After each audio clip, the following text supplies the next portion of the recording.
Now, the reason I don't give myself more time, and you guys have probably experienced this, the longer you stare at the charts, you go into like this type of paralysis. You kind of get like a deer in headlights, and you just like you're convicted in the first maybe 5 to 10 minutes looking at the chart. But the longer you stare at it, the more you question that conviction, the more you have reasons to go against the other way. I felt this little bit of a shift yesterday, and again today. I had a winning trade, but it's not. I don't want to look at it like that. I just came to do what I had a job to do when I got to the desk. I did my job. Price win another 30 points. I could have made $1 million today, but I did my job, and I'm happy with doing my job, performing my job, and I'm good with that. That's all I asked for. Like the one key thing that's actually changed everything for me is mainly risk to reward going to 1-to-1. Like I've made money for 2 years straight just trading 1-to-1. Where I'm really trying to redefine for myself what a good day looks like. And it is about just following the process now that I have clear rules. But where I struggle, and I want to know if you struggled here as well, how'd you fix it, is like when I actually come to sit down at the desk and my brain goes into that deer in the headlights moment, it becomes only about money. This is Behind the Charts podcast, where real traders have real conversation. Welcome back to the podcast. This is episode 14, and me and my co-host Randy Baines are joined by Cameron Teeters. We actually met up in Tampa. That's where we were all introduced together, hanging out at the seminar, having a great time, getting some steaks. We end up hitting the casino. I don't think any of us played any games together, but we're all at the casino doing something there. And yeah, we're honestly, we just got on the call. We were having an interesting conversation about some time-based strategies, because this is my first time hearing of this, like this type of strategy. So Cam, why don't you just introduce yourself and like just explain the time-based strategy a little bit, because I think that'll be a great introduction to the rest of the conversation. Yeah, definitely. So first of all, thank you for having me. Like, just absolutely an honor to be here. I've been able to, pop into a few of the podcasts you guys have done, and it's really something special. So I think you guys are going to blow up, and it's just a privilege to be here from the start. So, yeah, my name's Cameron. I've been trading forex for the last 4 years. I actually just started trading futures a little bit in January of this year, and I stopped because it's just I couldn't get like as much breathing room as I wanted with like the NQ contracts and stuff like that. And on forex, I always traded like the higher time frames, like 1 hour, 4 hour, and I found myself just scaling down to like the 1 minute time frame on NQ too much. So recently, like 2 weeks ago, after trading futures this entire year, I'm back trading forex. But I traded similar styles on both. I strictly try to trade at time. A lot of like the ICT community preaches like time and price.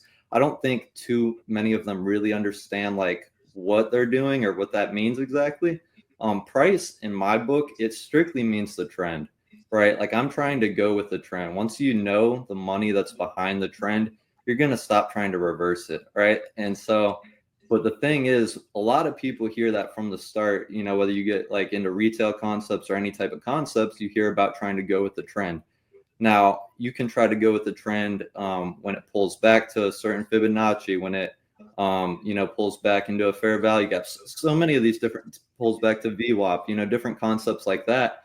I've found it much more profitable, though, to try to go with the trend at very specific times rather than, certain places of price. Now, we might be, premium or discount. Like the other day, I think it was yesterday, we were premium and I took a buy because we were in an uptrend, but I knew at that time of the day, I was expecting price to expand upwards or expand in the direction of the trend. So I've kind of dialed in this concept of time, and I really, the one that I focus on is the 850 to 910 macro in the morning. It's a 20-minute window, and this 20-minute window is believed algorithmically for price to expand in the direction of trend. I personally believe that price has set itself up exactly how it needs to set itself up for me to get in that trade. I don't need to wait for price to go to a certain spot. So more days than not, I'm entering on the exact minute, the same exact minute every single day. And then, of course, I do some discretionary chart work And all I'm looking at is market structure. I'm trying to go with the trend because I believe price is going to expand at a certain window of opportunity, that 20-minute window, on a daily basis. Now, I'm not expecting it to hit 100% of the time, but with the asset I trade, euro US dollar, I have my parameters dialed in just because I've been trading it for 4 years. I know the type of move to expect year round in my risk management to be able to hit more times than not and to consistently bring in money. I only go for base hits. I go for 1-to-1. I think that'd be a great topic to talk about at some point too, risk to reward. Because I'd love to get your guys' thoughts on it. It's one. I think that has been like the one key thing that's actually changed everything for me. Is mainly risk to reward going to 1-to-1. Like I've made money for 2 years straight just trading 1-to-1.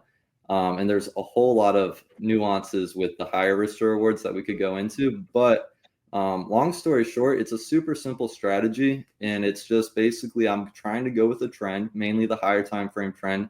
The 4 hour sometimes is too high, so I go with the 1 hour for a day trade, and I'm just taking my trade at the macro window because I believe price is going to expand. And it's crazy, like unless we go into a chart and I show you, you'll see time and time again, price just happens to set itself up in this time window every single day, more times than not, to make its move. It's the craziest thing. And I just started doing this maybe about middle of 2024. So I've been trading it for just over a year now. There's a few things I want to like pick into that, because when you say I believe, that makes people think like, oh, this is like a theoretical thing. But I've also noticed with markets that like specifically around news events or like overnight moves, they just it looks all so natural and so like pre-planned almost. And like there are times where like a news event comes and it's like a specific time and it's at the specific, pivot point on the chart, and it just does everything that it like looks like it should do. And the way you talk about it, really like something's clicking in my head. And so is it a predetermined long or short trade like well before, or is it like at 8:50 you're making that decision to go long or short? So I get on the charts at 8:40. I spend about 10 minutes. I spend about 10 minutes looking at the market structure. I really try to give myself those 10 minutes to just quiet my mind, look at the charts, get rid of all distractions, and I really want to make a very clear decision on what I believe the overall trend is on the 1 hour time frame. Now, the reason I don't give myself more time, and you guys have probably experienced this, the longer you stare at the charts, you go into like this type of paralysis. You kind of get like a deer in headlights, and you just like you're convicted in the first maybe 5 to 10 minutes looking at the chart. But the longer you stare at it, the more you question that conviction, the more you have reasons to go against the other way. And so I found that like if I give myself long enough, 10, like I used to try 5 minutes, 5 minutes was too quick to make my decision and read market structure, because I'm only reading mainly one time frame. I'll look at some of the context on the higher and the lower, but I'm really mainly focused on the 1 hour. I found though 10 minutes is all I need to really like settle into my conviction and make that decision. Interesting. I'm trying to run it through because we wait. Well, Thomas and I wait for the 15-minute opening range to set. And even today was one of those days where I saw a short right from the get-go. I stayed convicted in the trade. And then other people were so fixated on the longs where it's almost like that deer in the headlight. I could see it now where all you see is the one side of the trade and you refuse to see anything else. So it's cool that you come in with just 10 minutes, you focus, you got a job to do, within those 10 minutes, you're going to have an analysis and then you're going to execute on that analysis versus what if it did this, it could do that. Like, I think the hardest thing is not to question yourself. And then you're just either long or short based on your analysis and you go from there. I do like how you have like you're entering at that exact same time. Yeah. And you want to Wait, know. okay, but yeah, go ahead. like the market's going up, like the market went up overnight, but you shorted it. Am I correct in saying that today? Today on euro US dollar, I took a short. Yes. Oh shoot, it's euro US dollar. Forex. Sorry.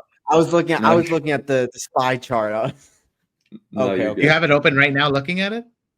Well, I was looking at the SPY chart today of like on the 1 hour, it's so bullish, but you said you went short. How, like, what was that magic thing? But no, it was just a different chart. Well, if you did look at Euro US dollar, it was extremely bullish as well in everything in me. And even at 8:30, right before this 20 minutes before my macro window, the news, the red folder news, I forget what folder it was.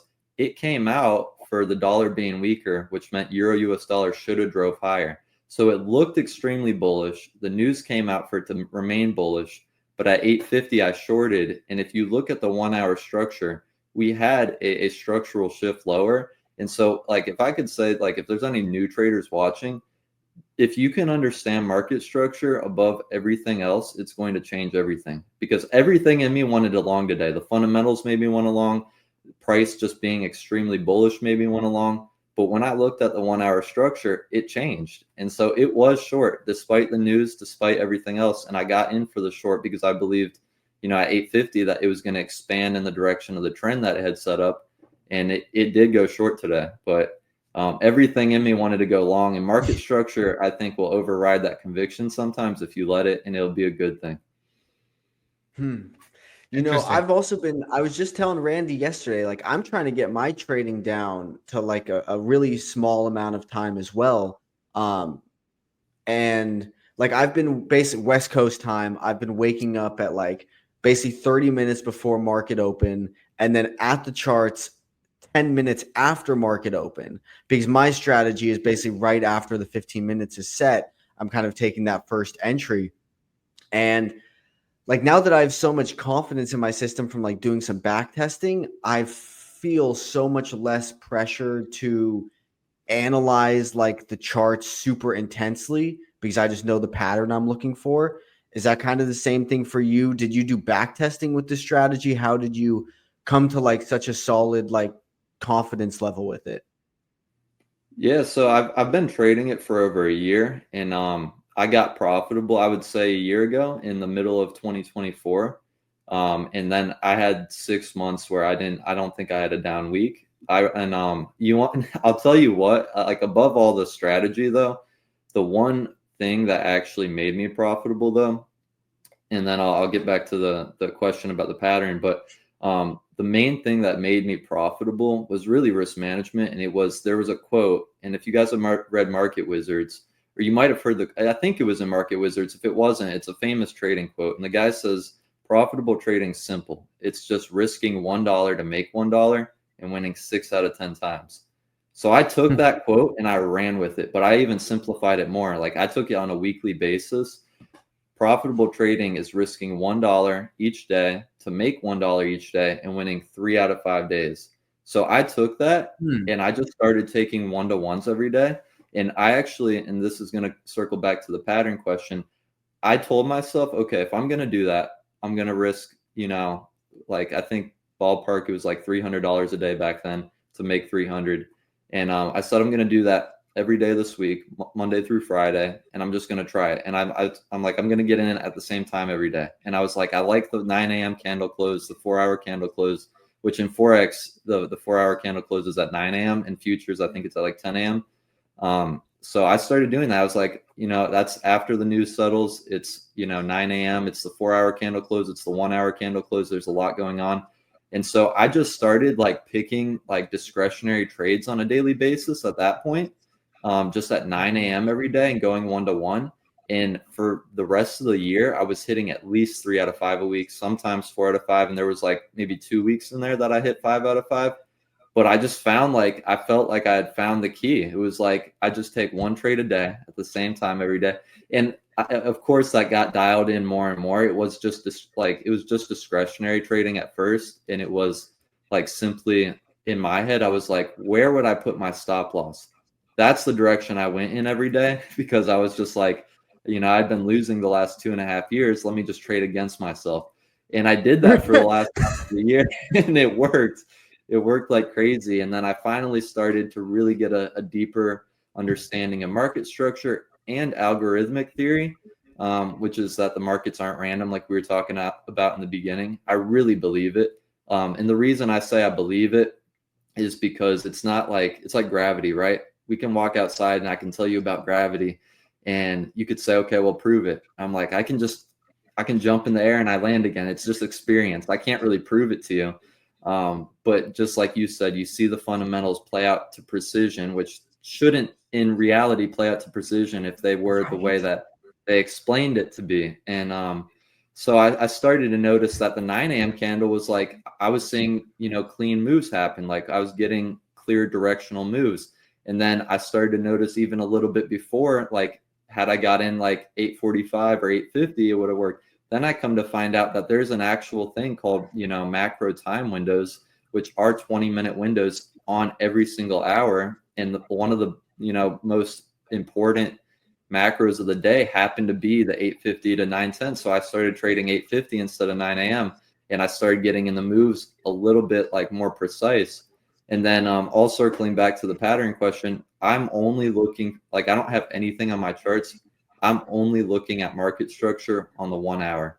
And so no matter where we're at really in that trend, if we're in an uptrend in external range market structure, not internal range, but external range market structure, if the external range is trending upwards, I'm going to take a long. And if it's trending downwards, I'm going to take a short at that time of the day.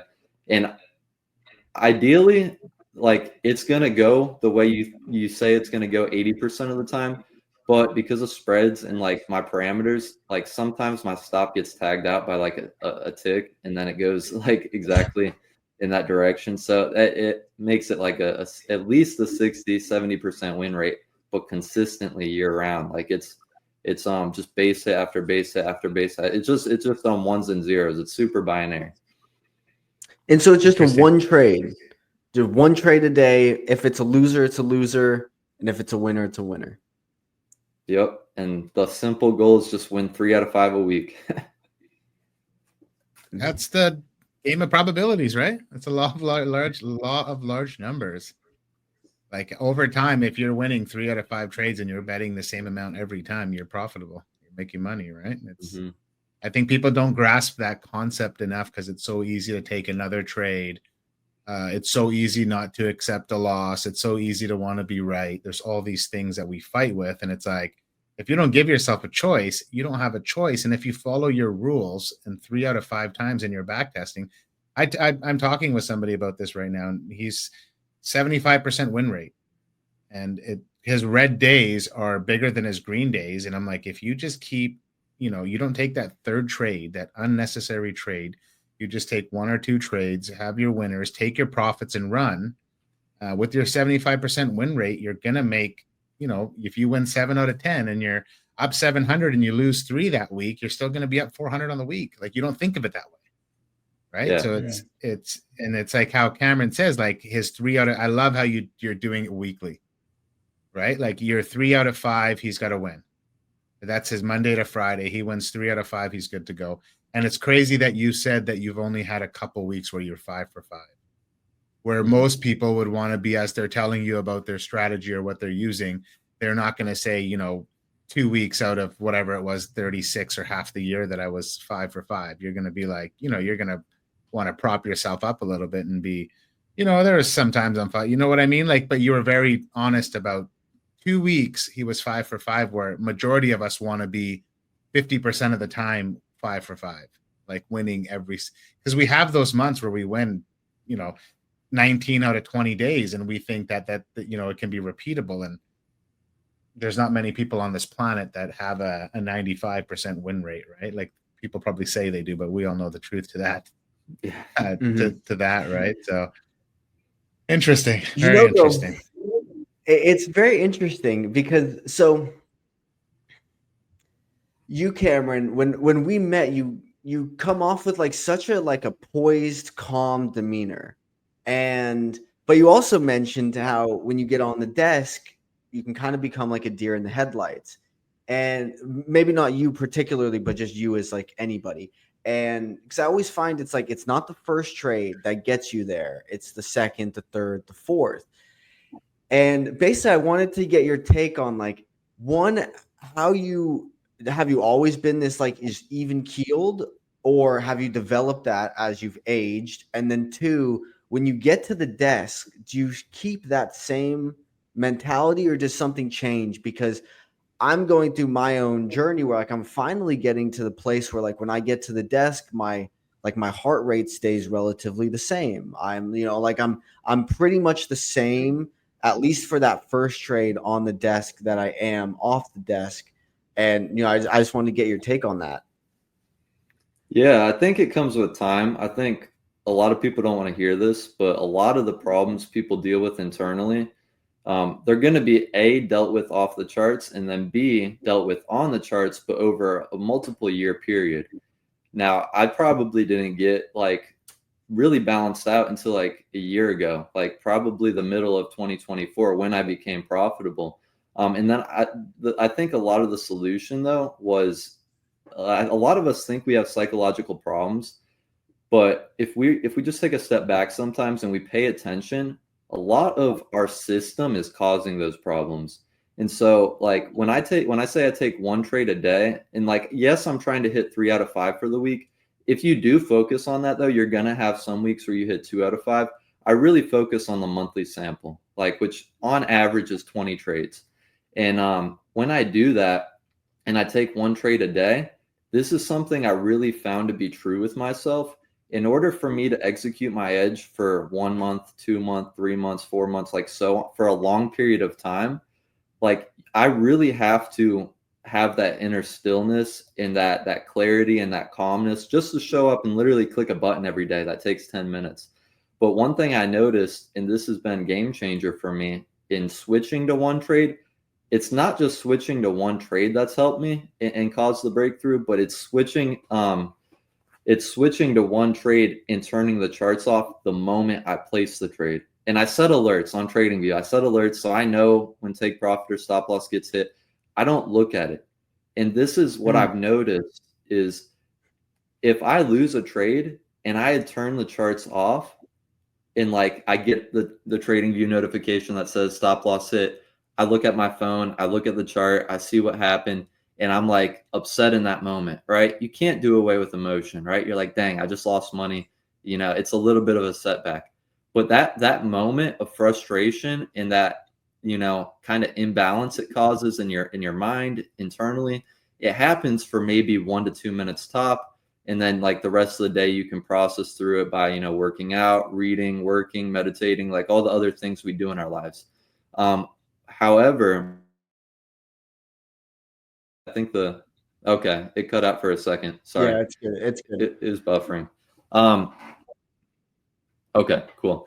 But however, when I watch the trade, or if I'm placing multiple trades for the day, I'm gonna sit there kind of and babysit the trade and watch it, and or if I'm managing it, I notice that stress that when I lose a trade that I feel in a matter of 2 minutes when I just set and forget the trade and get that alert, I'm actually, whether the trade's lasting for 2 hours or however long it lasts, you're enduring that suffering and that pain for 1 hour, 2 hour, however long your trading day is. Even if you win the trade, you suffered all those emotions of a losing day, all the time that trade went into drawdown, all the time that it barely missed your take profit. Like even if you win the trade, you're experiencing all those emotions like you're losing the trade. And that takes a toll on your mind and on your body you'll get to a certain point where you just kind of like, it kind of breaks you. And so, and it could take 6 months for that to happen. But if you're there watching the trade every day for 6 months, it really does take a toll on you and do damage long term. Whereas you can just experience that in a 2-minute period every day, getting that alert saying, oh, I lost today. It sucks, but now, I'll be back tomorrow. It has completely changed the game for me internally in that regard. I'm I want to know what just you thinking think, how Randy, because I want to know what I'm you actually think, thinking. Oh, I was just saying, about like if we need to manage trades or not, because I think there's like a part of us in our head that says, oh, we're on the 1 minute, we're on the 2 minute, we need to be watching in case something happens. But also I think we all kind of know internally that like once we place those things, we could also leave them and close the charts, but we don't want to. No, well, first I was going to actually say I'm actually quite sad Christine can't be here because she's going to watch this and be super sad that she wasn't a part of this conversation because she could relate to so many things Cameron's saying. But, when I trade the overnight session and I put a trade on and I have the balls to leave it on and go to bed and I wake up, whether it's a win or a loss, it doesn't, it's like now hearing Cameron say this, it makes so much sense because it doesn't affect me as it would be as if I was in the trade.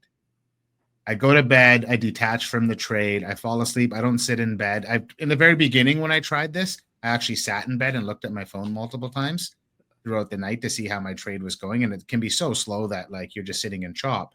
And now we don't even keep our phones in the room. So if I do take a trade in the overnight, I don't even see it till after I do my breath work in the morning. I made a promise to myself. I'm not going to look at my phone right away. I'm going to do my breath work and then I'll look at my phone. And it actually, what Cameron's saying makes a lot of sense because you look at it and you're, shit, I lost that trade, or damn, I won that trade. But those emotions wane a lot faster. You go about your day, you forget about it. And today I was actually talking about this on stream because I had a TP in place and I hit my TP and price chopped around for like 5 minutes and then spilled over for another 20 points.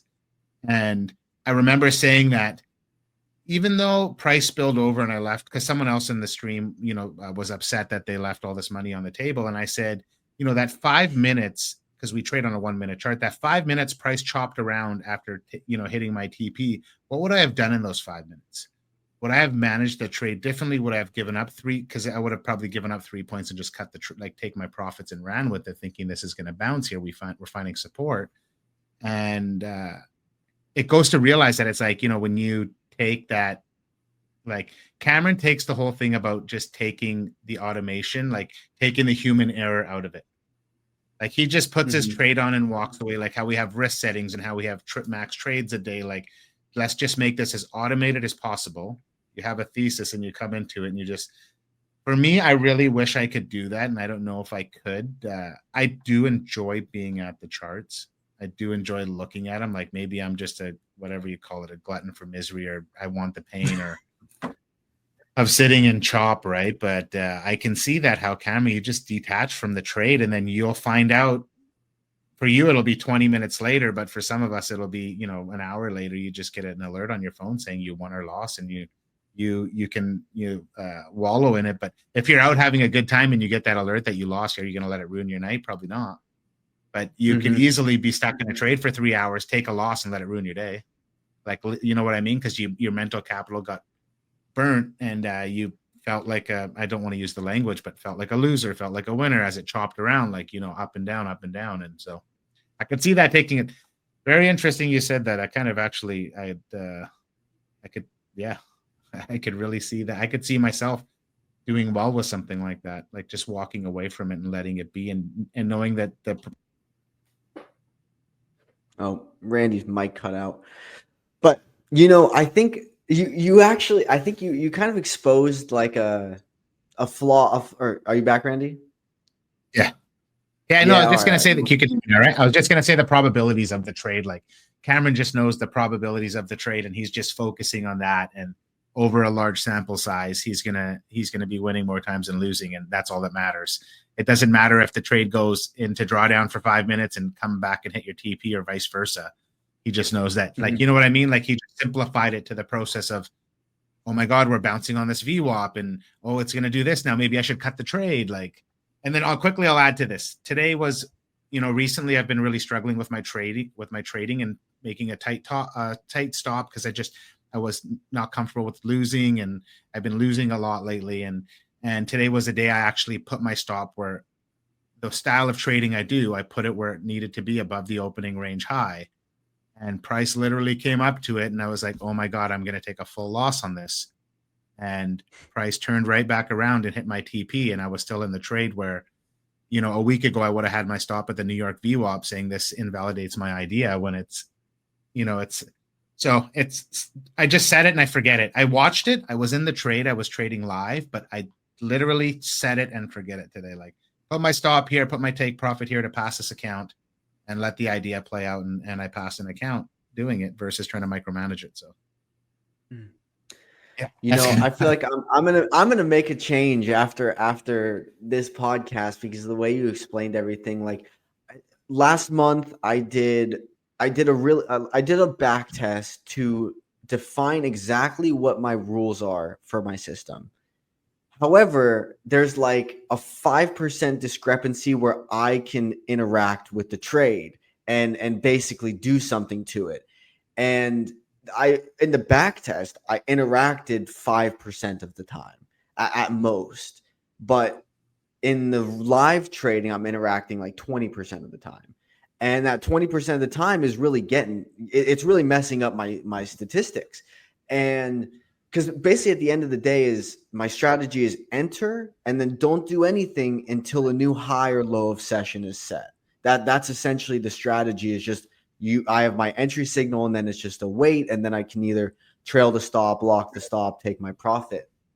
And I'm gonna take my entry. I'm going to set the alerts at the high and the low, and I'm not going to look at the charts until that happens because, like today, me and Randy were in the same trade. We didn't know it, like, but literally same price, same entry, and that there was a 2 minute or 1 minute. I'm on the 2 minute. He's on the 1 minute. Like this candle printed like in a second, and it was about like 1 point from my stop loss, and I was, but it didn't hit my stop loss, and then it starts coming back, and I'm like, I'm gonna be a good loser here and just take the loss and cut this trade short.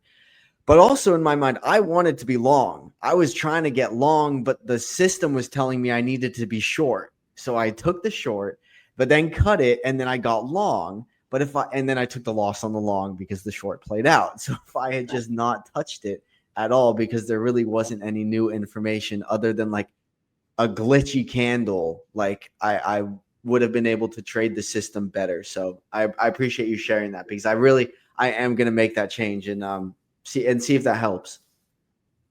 Yeah, definitely. And one thing I want to add to it too that was absolutely like game changer in my journey. And when I started to do this, it had a lot more to do with poker than it did with trading, believe it or not. Now, I don't really play poker. I've played a little bit in the past, but I read a book by this female poker champion. Her name's Annie Duke, or Annie Dukes, maybe. I hope I'm saying it right. You are, But yeah, she yeah. wrote a book.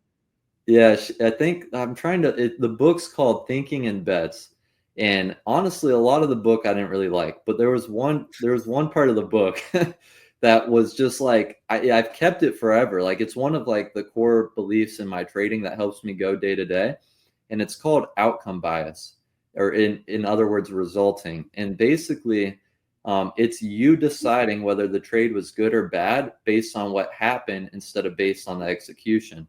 And so I'll give you an example of what that looks like. This week, for example, like all my trades that I've won have gone like 1 to 3, right? So like back then, like a few years ago, I'm beating myself up. I'm changing my risk management. I'm starting to take 1 to 3s. I left all this money on the table, right? I could have been so much more up than I am right now. But the truth is, I'm only saying that because of the outcome. My bias is based on the outcome. And so, had those trades just hit take profit every day and turned around, I wouldn't be saying the same thing.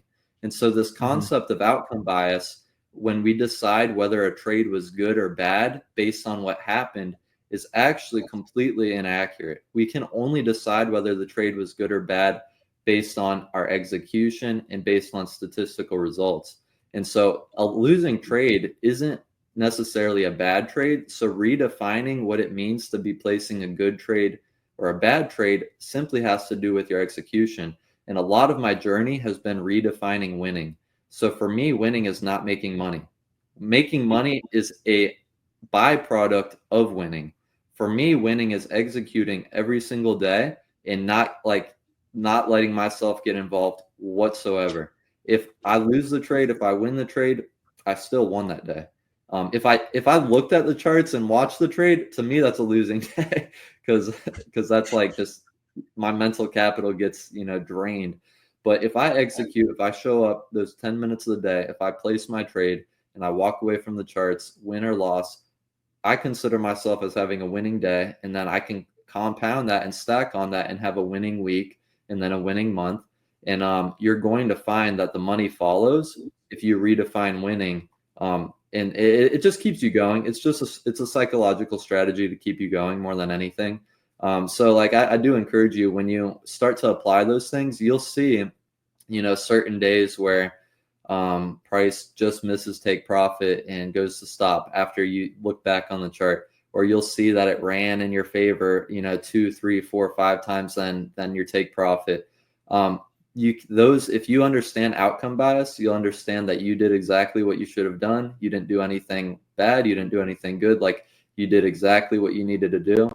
And it takes all of the regret out of it, all the fear, the greed, I could have made more, or I shouldn't have lost that one.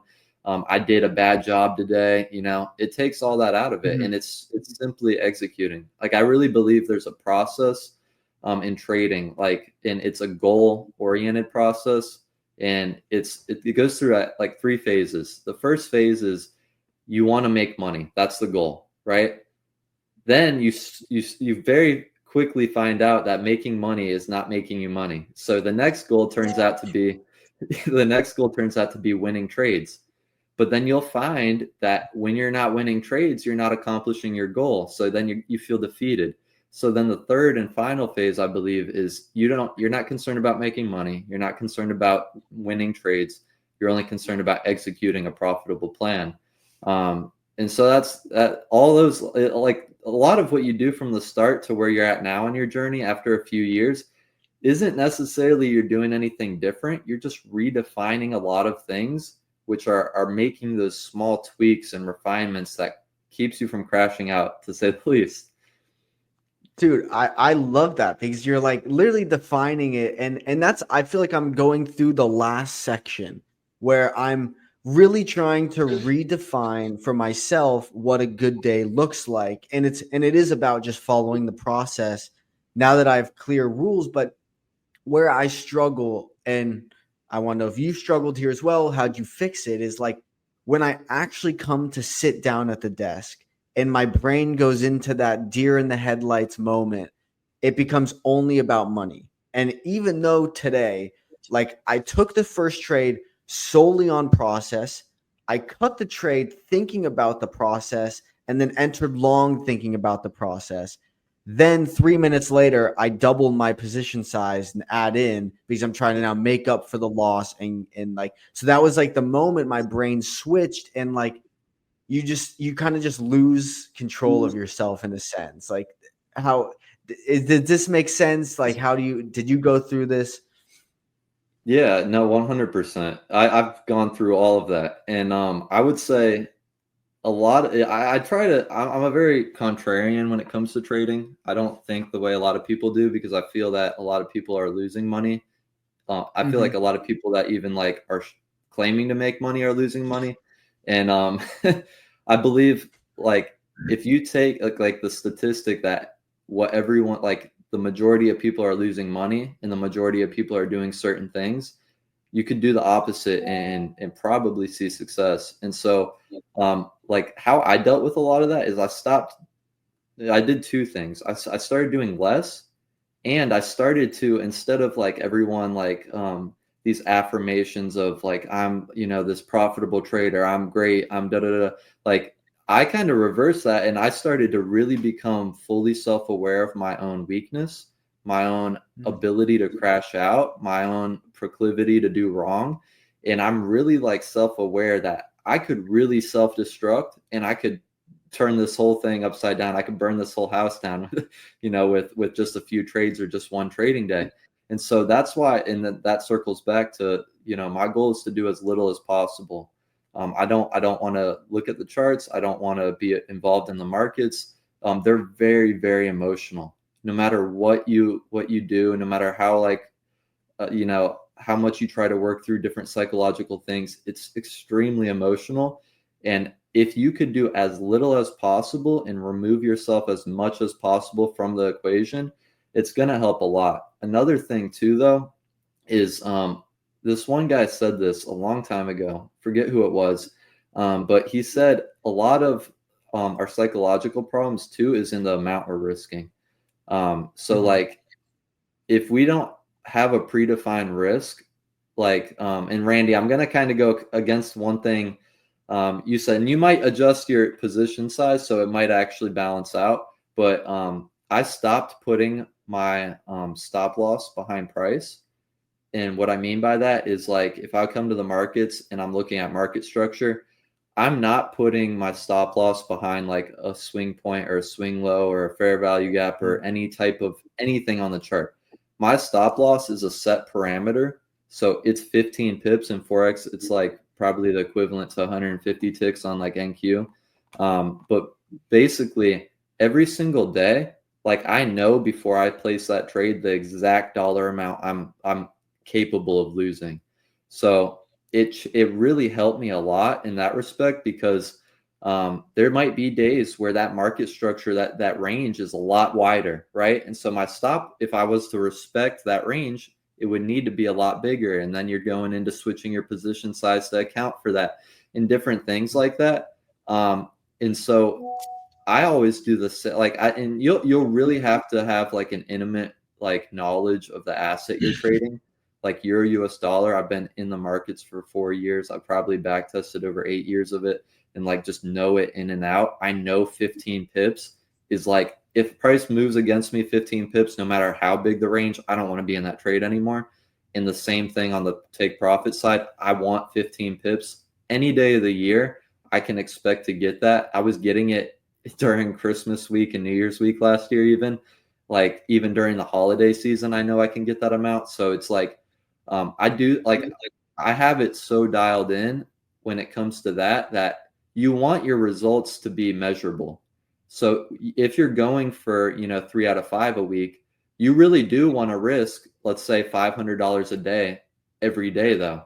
And so in doing that, having that same stop loss every day, that will take a lot of the psychological implications out of it too, because like if you get into the markets today and you're like, man, I did not expect the opening range to be this big, and I'm usually trading this size, should I lower this size? Now you're putting on yourself a whole lot of different processes you got to work through before you place that trade. You're like, dang, this hasn't been this big in forever. I need to put my stop up here, but I don't, and it starts, you want to, when I say take yourself as much out of the equation as possible, your strategy should be set up in that way. So when you come to the markets too, like I know what my stop loss is going to be no matter how big the ranges are that day or how small they are too. Sometimes 15 pips might be a big move for the day. You know what I mean? So the strategy, your position size, your risk management, all of these things are either helping you or hurting you psychologically. And you could take a look at the way you feel sometimes on a daily basis. And you could say, this part of my system needs tweaking because that caused these emotions that caused you to get back and reverse your position, things like that, if that makes sense. 100%. 100% makes sense. I couldn't agree more with everything you said. And there's something I've actually been reflecting on this whole week is I've been trading just evaluation accounts, and I, made some silly mistakes in funded accounts. And I was so upset with myself because it was just a silly mistake. I didn't take into consideration where my personal daily loss limit was set. And I got taken out of the trade before I would even have hit my stop, and it went to full TP. So I've been trading these evals all week and been way more comfortable trading and finding myself staying in the trades and not micromanaging anything. And I've been really reflecting on how to not consider an eval, a prop account, personal money, whatever it is, how to just kind of almost going back to what you're saying, Cameron, is just trade, put the trade on and walk away. It could be 1 micro, 100 micros. It could be 1 pip, whatever you want, but you have your parameters set. You have your, what your thesis is looking at it and just walking away, whether it's, like I said, personal capital or a prop or an eval or anything. And that's where I'm trying to get away from reframing my trading as like not a dollar value I need to come and make today. Well, I want to take 10 points out of this trade. This is my system, and I know I can get 10 points out of it. What that 10 points equals to on a monetary level will be the byproduct, like Cameron was saying. Like the money will just come with the trades as you build your track record or you become profitable, whatever it is. and what people's definition of profitable is so different. So it's like, why do I have to be stuck on like, I need to make X amount of dollars, or, I need to make $200 today. Why can't I just, I need to make 10 points today. It could be one micro, or it could be 10 minis, whatever that 10 points involves. I'm trying to get to that place, and I can kind of see what Cameron's saying, how that could like just reframing the way you look at trading in general, and that whole Annie Duke reference about the outcomes. I was going to versus, ask, where do you think you are right now in Cam's? Like, we got the, you just like want to win and make money, and then it starts being like, I want to take more winning trades. Let me cut my losers and like trying some trade management, and then the final is kind of the final boss is like having this strategy that you believe in and you understand, and like you can just follow that. But it seems like to get to that very final, there's like a lot of legwork in between. And where do you feel like you are, Randy? I'm literally in, say, I'm not even kidding, and this is so short term, the last 24 hours, I feel like I'm in between the second and third phase, like right. The door is open to go into the third phase, but I'm like right at the doorstep. Where if you asked me a week ago, I would have been, I can see the door, but I'm still 10 steps away. But literally overnight, something has just mentally changed with me. I've had some stuff.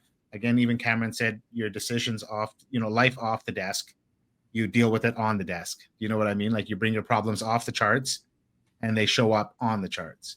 And I've been separating myself from some stuff going on in my life right now, and really starting to let go of things in that aspect. And I felt this little bit of a shift yesterday. And again, today I had a winning trade, but it's not, I don't want to look at it like that. I just came to do what I had a job to do when I got to the desk.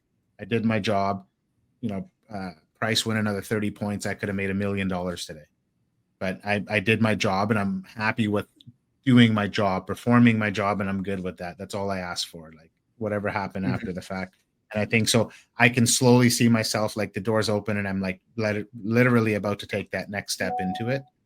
And so it's like how I go now. It's how Cameron's talking about risk management. And, this is something Isaac does really well. He has a 10-point stop on ES, and he hits a stop. Like, he does not change it for anything. There's no, you're getting stopped. Like, no matter, he's entering his trade knowing that this is, he has to enter at this level for his defined risk for this to work out. If not, he's taking the loss. And I think moving our stops and doing all this stuff, like Cameron's saying, can be so detrimental. But it's like, at the same time, I'm telling myself, I'm smart. I'm moving my stop. I'm taking this into consideration. I'm looking at price structure. I'm doing this, this, and this right. But then when it hits that stop, do I forget about all the good things I did to put my stop there and remind myself that, hey, I got stopped out. I'm a shitty trader. I'm a loser, or whatever we're going to say to ourselves that day. So I'm definitely level 2 to a little bit of a long explanation, but I'm right. And I feel like this just happened. And it's weird how we're having this conversation about it today, because I'm a strong believer of the universe, telling you things and things happening for a reason, right? So, and here we are talking about it, but I'm literally at that shift point right now, I feel like. So. Well, let's wrap up with a little segment on risk reward, because when I was doing my back test, I was thinking a lot about this. I know myself, and that at this current moment, with the stuff going on in my brain, I don't take losses extremely well, meaning I don't want to take a 3-to-1 setup. Like, a 3-to-1 setup would not be beneficial for me, where I'm taking 2 losses, maybe 3, maybe 4, and then it goes. Like, that just doesn't sit with me very well. So I started trading like a 1-to-1 system, and then basically I kind of just expanded from that, and now it's a little bit more fluid. It's never a 2-to-1. It's never less than a 0.8-to-1, but it could be anywhere in between, just given my like discretionary levels on the chart. And like when I did, and I'm always going for round numbers, like in my take profits and stuff. Like, I'm generally going to take profit at 1950 instead of 2000, or, something like that. And I basically, I threw the whole risk reward out the window. I don't really care about it anymore. I don't really think about it. my trade zealous stats show on average I'm about like a 1.25 R trader. But yeah, what's your thoughts on it, Cam? And how are you using it at all, or? Yeah, so I am a strong believer in one-to-one risk to reward. I believe that is the simplest way to measure your trading. Like it's just on a weekly basis, on a monthly basis, and a long-term basis. Now, I will say this, if and other people might have different back tests. They've obviously back tested different strategies. Almost every single back test long term I've done, like over a period of a year, 2 years, 3 years, 4 years, on almost any asset, you'll have pockets where high risk to reward is knocking it out of the park. Like it is just phenomenal. But then you'll see that you'll have like more losing months, and like long term it doesn't produce as well as one-to-one. So you might have just one to like a decent profitable month this month with one-to-one, a decent profitable month, it's super consistent. You're having like it's nothing crazy, right? But you're profitable on a monthly basis. Whereas with positive risk to reward, you might be significantly profitable this month. You might be just barely negative this month. You might be really negative the next month, then significantly profitable again. So for me, I think about this more than anything is like, how long can I trade my edge? Like, how long can I keep showing up and doing this? Because I know with compounding, because I mainly trade personal capital, I know with compounding, that's where I see my results. Like, you can really see results in like a 4 to 6 month window if you can execute for 4 to 6 months, which is hard sometimes. And but I will say, like, that's all just like parts of it. The main thing, and a lot of people don't realize this, when you trade positive risk to reward, anything above one-to-one, there are days, and people won't admit this, but there are days where you have a 0% chance of winning that trade. And what I mean by that is whether you went long at that same exact place that you went long, or whether you went short, you would have lost the trade because price would have went up a little bit and then turned, or down a little bit and turned. There's literally like when you're positive risk to reward, whether you like it or not, no matter how good sniper entries you have, there's going to be days regardless you have a 0% chance of making money that day. And so it That's so stacks the interesting. odds against you in a serious way when you trade positive risk to reward. So that's my main belief behind it. It's not too detailed or too in depth, but I really abide by that. You should be trading one-to-one or negative, because one-to-one or negative, you at least have a chance of winning that day. And I personally don't like showing up and knowing that there's a probability that I can lose no matter which way I go. And it's helped me a lot.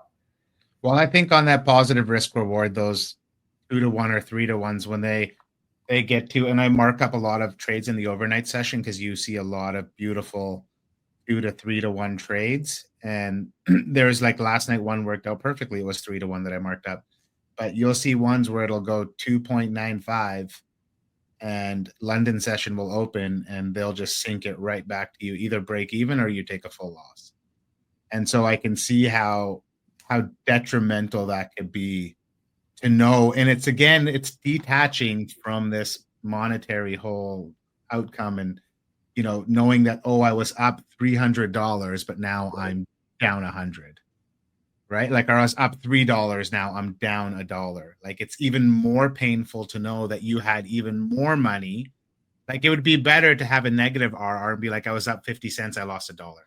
You know what I mean? Like, but if you're up $3 and you lost $1, that stings way more if you think about it that way. Like, I had $3 in my pocket, but now I'm down $1. Like, it's like you feel like it, you lose confidence in yourself very quickly, right? But I could totally, one thing, so the trade I took today, I think I was 0.9 R, but I had to take profit to stay within, to pass the, like, to not go over, to pass the challenge account. And I really like, and that's what I used to actually originally started trading, was 1 R, and then we kind of went negative R is good. I'm trying to remove the discretion out of my trading right now, because my discretion is my worst.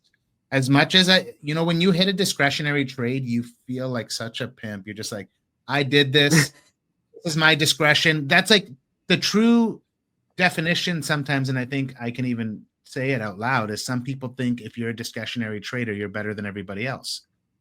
Because now this is all you. This is not a system. This is not your edge is your discretion.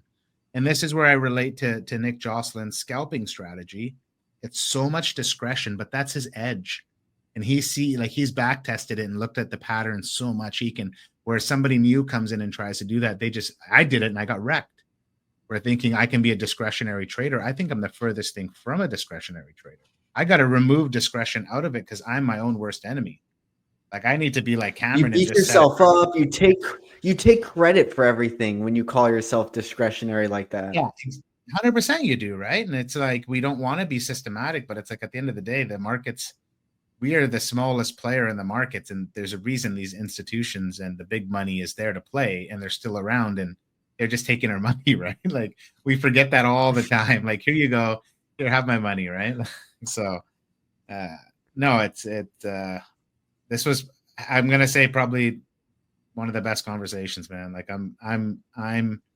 my mind is just all over the map right now, and all good things and all positive ways. It's just like, I've been going through a rough patch with my trading, and I really needed to be just sitting there hearing this and having a good day today, and everything that happened and ending it with this conversation was hands down, man. I'm feel good. I'm happy. Yeah, dude, I feel great, and it's always the keep it fucking simple. Like that is the number one thing that because now we've had some a lot of like some people on the podcast who are definitely they're doing some stuff with their trading, and it's all the most simple thing. Like I don't touch it, I don't do this. Like I think of you, I think of Lawrence, and yeah, really, really appreciate it, Cam. This was a great conversation. There's a lot of value here, and I'm definitely going to be listening to this one again. This was awesome.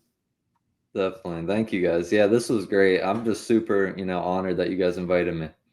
Dude, you're going to be a part two. Like Christine has to be a part of this conversation, Cameron, because she would be, just telling you guys would it would just be have that fourth element in there. She would, because this is like, I think this is like every trader, day one, day two, year three needs to listen to this conversation just to be like, to get the perspective of your perspective. Because I've been trading for almost 2 years now, and like you've changed the way I look at things literally in the last 50 minutes we've been talking, right? So I love it. Yeah, and I'll add to that one thing too. Of course, you have your ups and downs on the journey. Of course, you have seasons where you're doing really well, and then you think you've got it, and then you stop doing really well.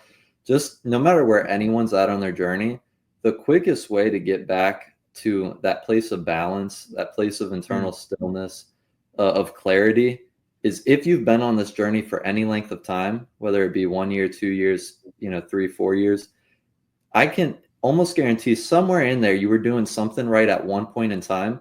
If you are in a rut, and if you're stuck, Randy, if that's you right now, or anyone listening, this is the question that helped me keep going and helped me get back to profitability and uptrends in my equity curve.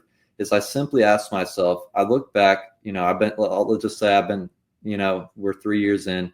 I'm like, man, I've been doing this for 3 years. I'm not I feel like I'm stuck. I was doing well. What was I doing that was working?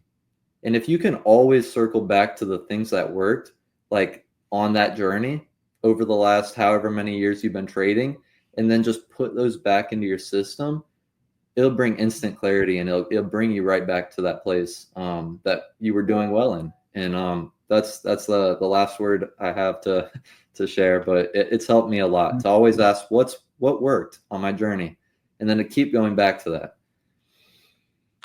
I want to ask one more thing. Did you ever have a coach, or have you always done this on your own? Somewhat of I've had coaches, and I've had a coach, and I've had, some courses I went through, but I'll be honest, a lot of everything that I do now hasn't even necessarily come from a coach or from any course I've taken. It's simply come from just being in the markets every week for 4 years.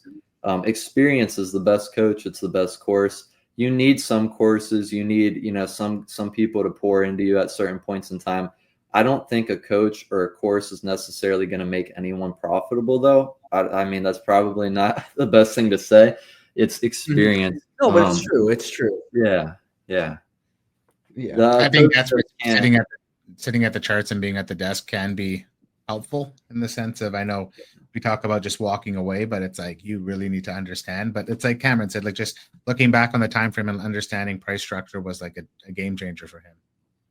Yeah, it's super simple. It's right. The market's only moving in an uptrend or a downtrend ever, and that's the problem. It's too simple. That is the fucking problem. It is too goddamn simple, and we are too. We got to match as human beings.